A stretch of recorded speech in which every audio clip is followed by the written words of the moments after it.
মকর রাশি মার্চ মাসে আপনার কথাই কি আপনার শত্রু হতে চলেছে?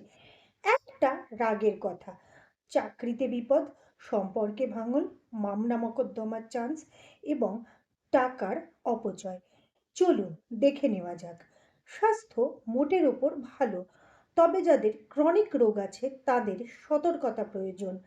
এই সময় দ্বিতীয় ঘর যথেষ্ট সক্রিয় থাকবে।